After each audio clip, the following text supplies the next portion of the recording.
just celebrate what God is doing. And there's a message from heaven that yes, it is going to be okay. Amen. Amen. Amen. Oftentimes the devil would like you to think that you're by yourself. But we have to be reminded that God is always with us. He knows exactly what we're going to face. He knows how we're going to react. But he also knows that we will enjoy victory in him. Thank you. Thank you. And you know, it's sometimes we go underwater, but thank God he will bring us back up. It's great to see some faces. Great to see Brother Williams with us today. Great to see Deaconess, amen, Warren with us today. Amen. Amen. And we are just so thankful that God is still in the blessing business. And Mr. Walker managed to slip down on us. He told me he was leaving, but I missed the date, Mr. Walker. First time ever. But we're so happy that you're back, and we're thankful. Amen. But I believe that God used Mr. Walker to bring some pleasant weather back with him. So thank you. For a while, I invite you to join me. First Chronicles chapter 16. First Chronicles chapter 16. And find verse 8. First Chronicles chapter 16. Pop. I need my backpack. Yes, indeed.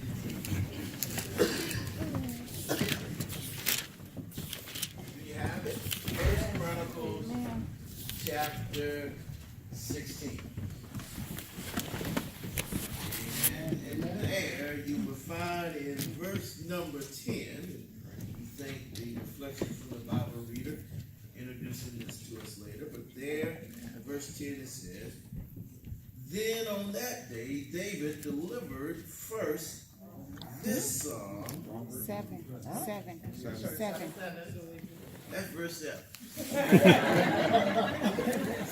Follow you. Yes, thank you. That's First Chronicles chapter 16, verse 7. Then on that day, David delivered first this psalm to thank the Lord into the hand of Asaph and his brethren. Amen. Then we fast forward to verse 25. For great is the Lord and greatly to be praised. He also is to be feared above all gods. For all the gods of the people are idols, but the Lord made the heavens. Verse 34. Oh, give thanks unto the Lord, for he is good, for his mercy endureth forever. Amen. You may be seated today. Thank you, Lord, for the privilege of worship. Thank you, Father, for this opportunity to just come to thank you for all that you have done. We thank you for our celebration of Jesus. We thank you, Lord, for his arrival. But every day we thank you for his presence. We ask now, Lord, your blessing on this word, that it will speak to everyone here. You know how they got here. You know exactly what they stand in need of. That's right. Lord, we ask that you know and guide them as they depart from this place. In Jesus' name we pray. Amen. Amen. Amen. Amen. Amen. David is a powerful testimony to the saints. Powerful testimony in that David enjoyed some great days in the sight of the Lord, and then David enjoyed some days, or he experienced days in which he may have disappointed God. And throughout Bible history, throughout the biblical history that we have available to us, we see many examples of those who were a friend to God, and examples of those who were at odds with God. King Saul found himself at odds with God.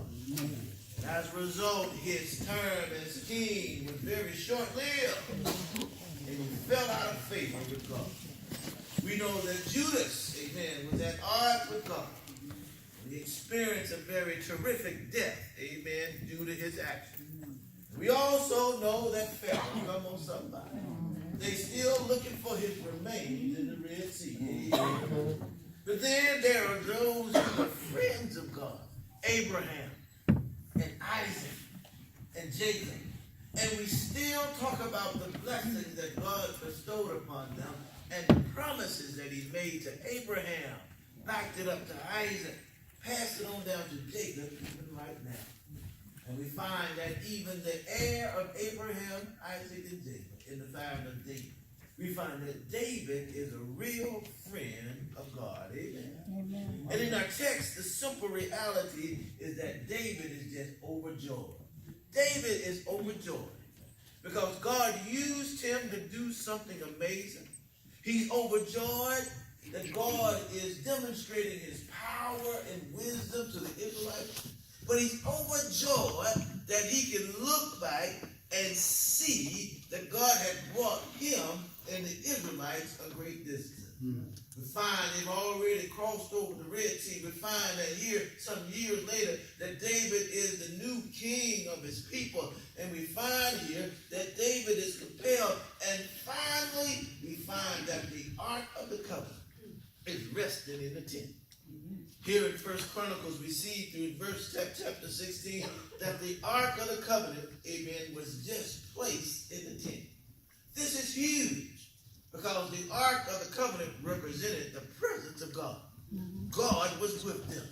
This Ark of the Covenant was held and revered, and it was only handled by special individuals. And now we find that David is excited that the Ark of the Covenant is finally in a tent that was erected for his presence. All right. And here David begins to celebrate this occasion when he looks back on the fact that the presence of God is here. He celebrates this occasion and he administers sacrifices to the reality that the Ark of the Covenant is in the tent. After that, we find in chapter 16 that David blessed the people. Chapter 16 tells us that he gave all the people a loaf of bread with some raisins. Come on, somebody. Gave them a portion of meat, but he also gave them a portion of wine. Come on, somebody. And then we find that even though this was a great occasion, David did something spectacular. He asked Asaph, amen, to provide music as they celebrated the fact that the Ark of the Covenant was with them. But not just any kind of music. Come on now. But David wrote a special psalms about the reality that they were celebrating that the Ark of the Covenant was amongst the people in the tent that was erected for his presence. We find here in chapter 16, beginning at verse number 7, we find the lyrics of the psalms that David wrote for this special occasion. And what we need to notice is that these lyrics are not just any old lyrics. Come on. But these lyrics you will find reflect the mindset of somebody who's overjoyed that God has brought him a mighty long way. We find here that these lyrics reflect a happy king. Come on, somebody. You can have a mean king or a happy king. I'd rather have a happy king. We find here that these lyrics, they reflect a friend of God, somebody who had been walking with God and somebody who had witnessed that God's miraculous hand was over them and the kingdom and that God had blessed them in a special way. But we also find here that these are the lyrics of somebody who is grateful. Come on, somebody. Grateful for all the things that God has done for them. Find here in these lyrics that David here says in verse 8, give thanks unto the Lord. Call upon his name. Make known his deeds among the people. He says, sing psalms unto him. Talk about him and about the wondrous works that he has done. Verse 10, verse 9. And in verse 10 it says, glory ye in his holy name. Let the heart of them rejoice that seek the Lord. Verse 12 he says, remember his marvelous works. Remember how he blessed Abraham and how he blessed Isaac and how he blessed Jacob. Remember how he blessed our forefathers across over the Red Sea. Remember how he blessed Joshua. Remember now that God has blessed us with a kingdom in which his people are realizing great privilege. David says, remember all the wonderful works that God has done. Yeah. O ye seed of Israel, there it goes again, ye servants of Jacob, ye servants of Israel, ye servants of Abraham and Isaac, be mindful in verse 15 of all the covenant that God has created. Mm-hmm. We find here that David really writes lyrics of someone who is grateful. He writes the lyrics. These are lyrics of someone who has been riding with God, walking with God, living with God for a long time. And this is huge because David had his good moments and he had some bad moments. Amen. Yes, sir. David had some spectacular victories, but also he had some terrible defeats. We need to know that even David, before he became king, Saul was threatened, and Saul tried to take David out. But God used Saul's old son Jonathan to aid him, and now we find that David has yet another thing to thank God for. Come on, somebody. Here we find the lyrics of someone who had been up and he as well as been down, but David still has something to thank God for. Yeah. And that's important for us to always know that everybody has something to thank God for. Yeah. Everybody here today has something to thank God for. Does anybody recognize? We are some blessed people. Yeah. We all have our struggles. We all have our scars of the things that we have been through. But just like David, we should always be grateful for the reality that we are still standing. Come on, somebody. Grateful that he woke up this morning. Grateful that he gave us traveling mercy. Grateful that he's not through with us yet. Why? Because we don't deserve the blessings that he bestowed upon us. But we should be grateful that God has demonstrated his grace and his mercy to us, that despite how awful we have been, he continues to bless us in a mighty way. Despite how awful we have been, he doesn't give us what we deserve. There's some guilty folk in the house today. There's some guilty folk in the house today. But thank God we are covered, we are justified, that his blood strengthens us, and God has blessed us with more than we deserve. And that's something to think about. Come on, somebody. Every day we should think about the fact that we don't deserve what God does for us. We don't deserve his love, but certainly as you come to the last Sunday of a year, what better occasion to look back and recognize that, yeah, I had my ups and my downs, but I'm still here. There may have been some folk who didn't agree with me, but I'm still here. There were some folk who disappointed me, but I'm still here. I may not have had all the things I wanted, but I'm still here. See, when you're still here, you still got something to get excited about. Because the same one that brought you through all that mess is still able to get you through to something better. Don't get stuck on what you have gone through, but get excited that you're still standing, still standing, still, and tell them thank you. Psalmist, we find here that David is grateful for all the things that God has done. Yes. Gratefulness. Come on, somebody. Yes. Amen. It's just like thankfulness. Come on, somebody. Yes. It's just like appreciation. Come on, somebody. Amen. The dictionaries can't even figure it out. The difference between thankfulness and gratefulness. Come on, somebody. They suggest that you tell people who open up the door for you, thank you. Come on, somebody. They suggest that you tell people who gave you a smile, thank you. Come on, somebody. They suggest that when your family treated you well, you tell them thank you. But when you consider that only God could have woke you up this morning, when you consider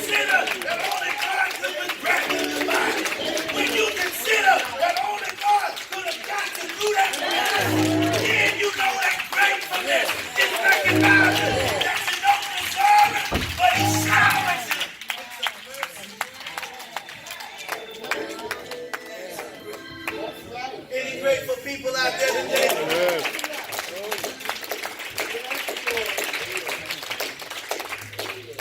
I gotta keep on clapping. Come on. When I think about all if I might just take a breath, sometimes I gotta say thank you.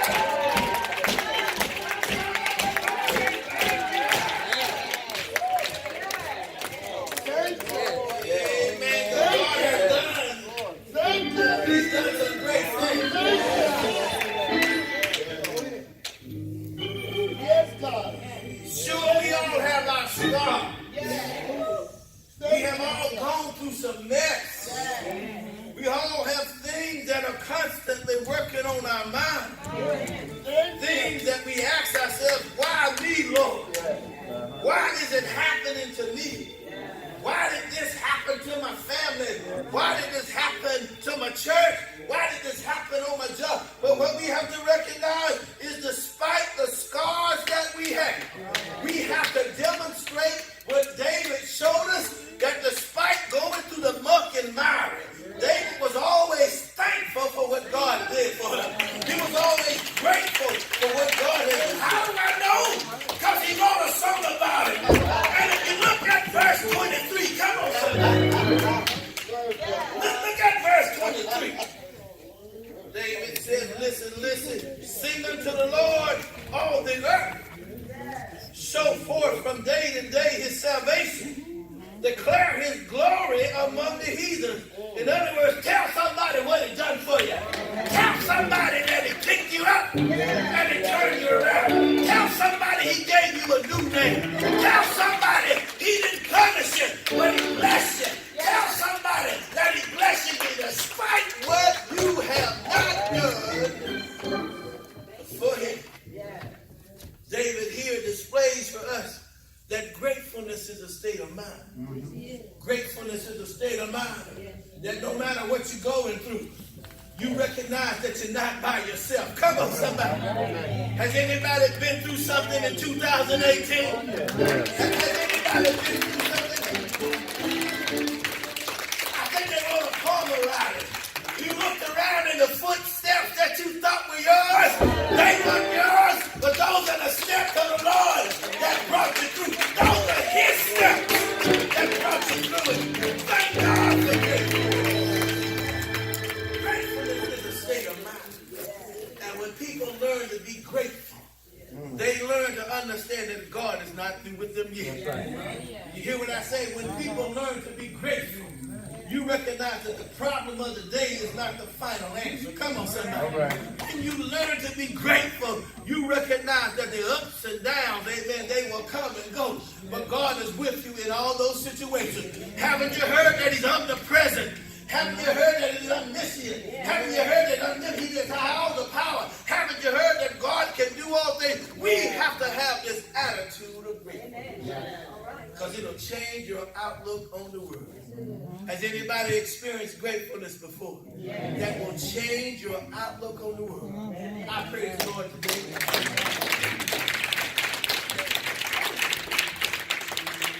And I'm grateful for the things that he has done. So much so that I recognize that gratefulness is the key to our happiness. Gratefulness is the key to our joy. Gratefulness is the key to the power that God has already given us. Power available to us that we don't even use. Power available to us that we don't share. Power available to us that we don't harness for the greatness of our testimony. And that's why I was so encouraged. I heard about this school in Illinois, junior high school. This junior high school in Illinois, if memory serves, I think it was a town called Schaumburg, Illinois. And at this school, the superintendent of the school system said, listen, it's not enough for us to teach kids math and reading, but we have to teach them how to be better people. It's not good enough to just teach them how to do math and to read, but you teach them how to be better people. So they had this big idea that all the students and the teachers would focus on gratitude. Come on, somebody. Just simply focus on gratitude. because the idea was that happier students and happier teachers would make better students and better teachers. Come on, somebody. Y'all just read Christmas. Come on, somebody. You know, happier family members will lead to a happier day. Come on, somebody. And this idea was that every day they would allocate some time for gratitude. Time in which they could even express gratitude to others.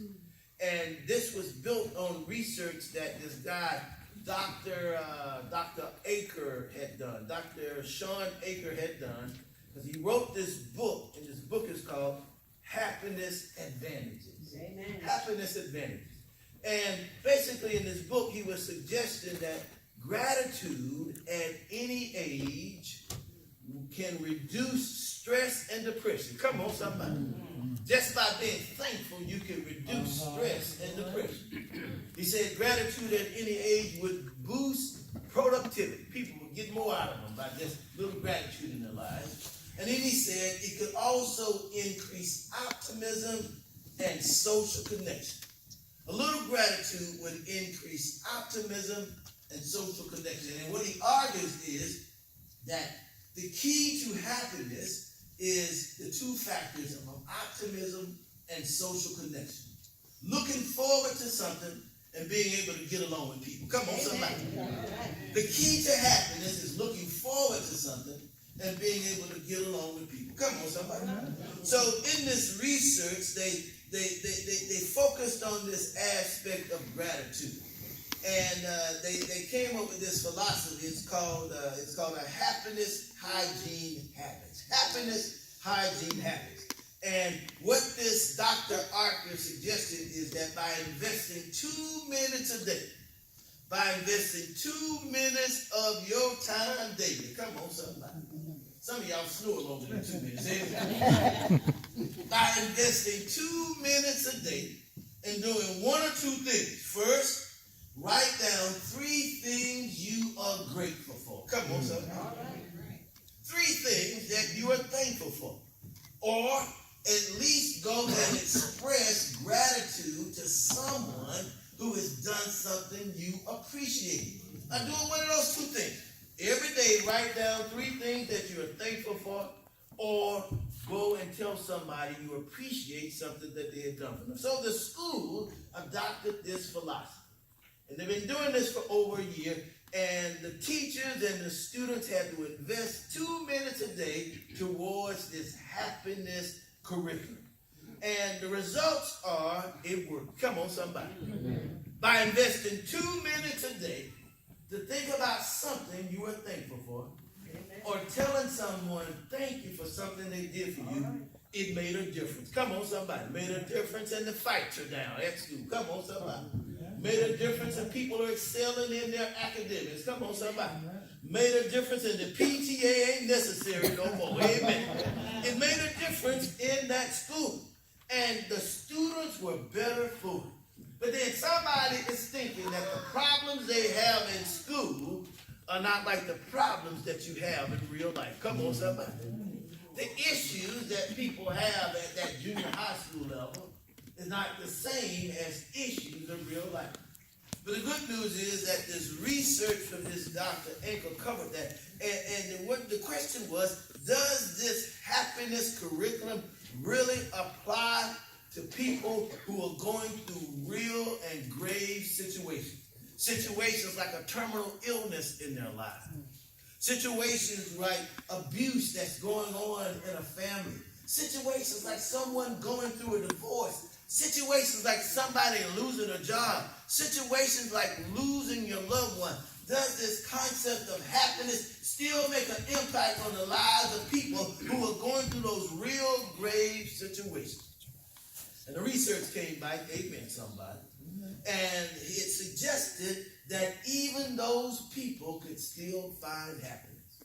Still find happiness in that the research demonstrated that at every single aspect of the world, all the people that were investigated or researched or questioned still demonstrated a greater level of happiness by focusing on something that made them happy. It was surprising, and I was overwhelmed to read that even when they went to the cancer wards, come on somebody, and they suggested that people write down 3 things they were happy about, or tell somebody else something thank you for what they did. They're going to people who are suffering a terminal disease, come on somebody, even when they went to the toughest prisons, people who are confined and have no opportunity for parole, but suggesting they write down 3 things they were thankful about, or telling someone thank you for something that they did, or even when they dealt with people who had came back from the battle zone, who had come back from the combat zone, who were going through these various PSDs, I believe they call them. They still found that the research suggested if they could simply identify one thing that they were happy about, it gave them something to look forward to. And if they could look forward to something, it was the key to their happiness. Come on, somebody. It's amazing to understand that if you could simply identify 3 things that you thank God for, 3 things that you are thankful for, or telling somebody thank you for something good that they did for you, it could change your outlook on life. Come on, somebody. Amen. Then I got sad on me, got quiet on me. Amen. Reverend, this ain't got nothing to do with faith. It has everything to do with faith. And I'm telling somebody in the house today, I want you to get out your pen, get out your smartphone, that same one you text them, and you write down 3 things you are thankful for right now. Come on now, somebody. Get to write.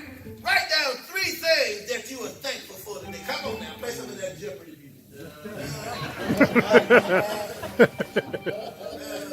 3 things. Now somebody needs to start writing. Everybody in here ought to write out 3 things that they're thankful for. Send yourself a text.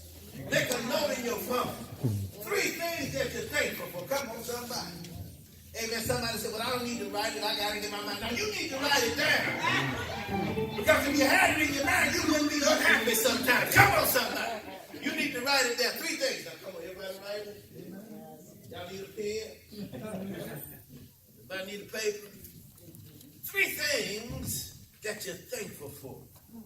Or, you got nothing to be thankful for. Send somebody a text and do something nice to you. Amen.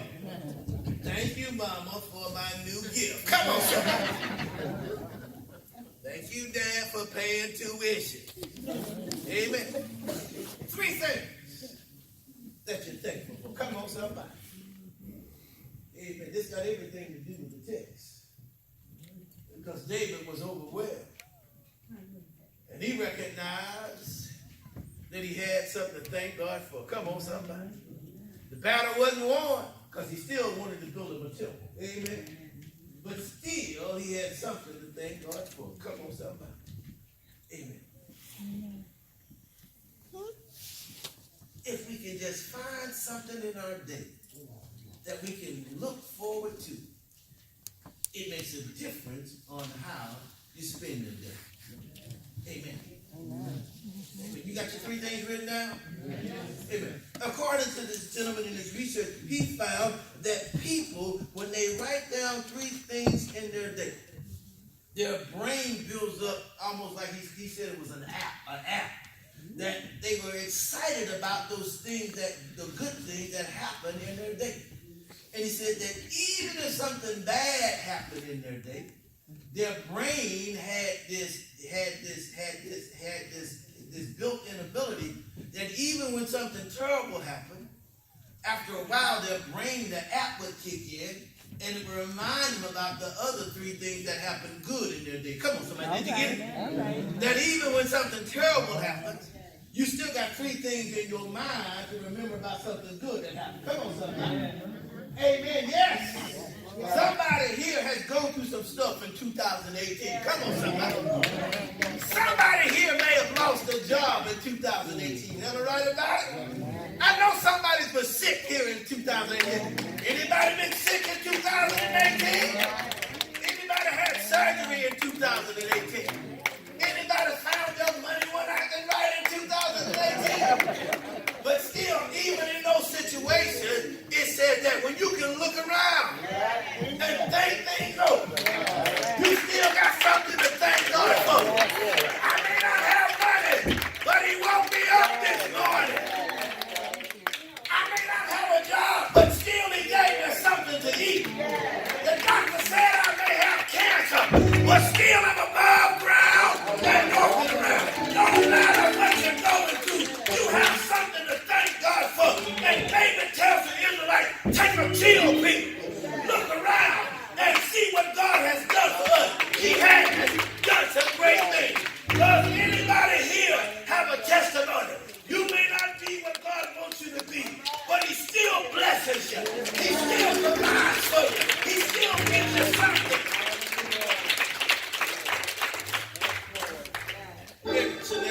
our life.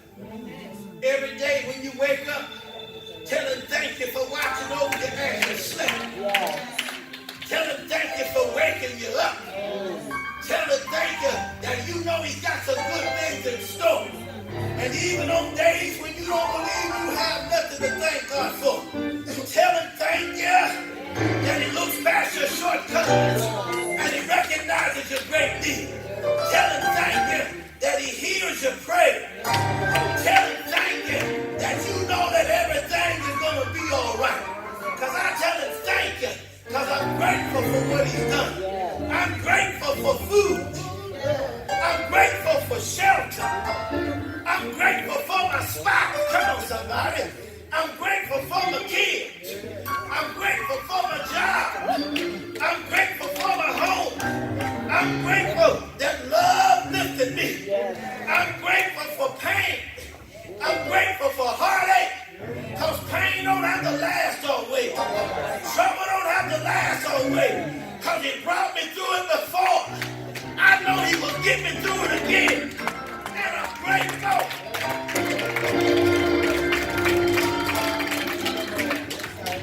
I'm grateful. Listen to this. I'm grateful. Listen to this. I'm grateful for me. Come on, somebody. I am grateful for me. Because you ain't going to steal my joy. The devil not going to steal my joy. Because can't nobody love me like Jesus loved me. And even when I'm down, I got more than 3 things to thank him for. Yes, he woke me up this morning. Yes, started me on my way. Yes, gave me travel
That's great. God's blessings are not confined to years, but He blesses and He blesses. He has no beginning, He has no ending. He is not limited by the things our minds limit us with. But always know that He can heal your life. He can restore your health. He can give you a better job than the one you lost. He can restore husbands and wives. Come on, somebody. Come on, everybody. He can restore faith to those who lost a loved one. He can sustain those struggling with cancer, hypertension, diabetes, heart disease. You're here today because God's got something He's going to do with you. So stay excited, for His mercy endures forever. Tell Him thank you like David did, and you'll see why He is considered the great friend of God. Amen, somebody? The doors in the church are open. Is there someone here today who has never surrendered their heart to the Lord? This is your moment. This is the day that the Lord has made. Just come as you are. And He will bless you in an amazing way. Perhaps you know who God is. But you're not a member of a church. The doors are open. We welcome you today. God has you here for a reason. Is there someone?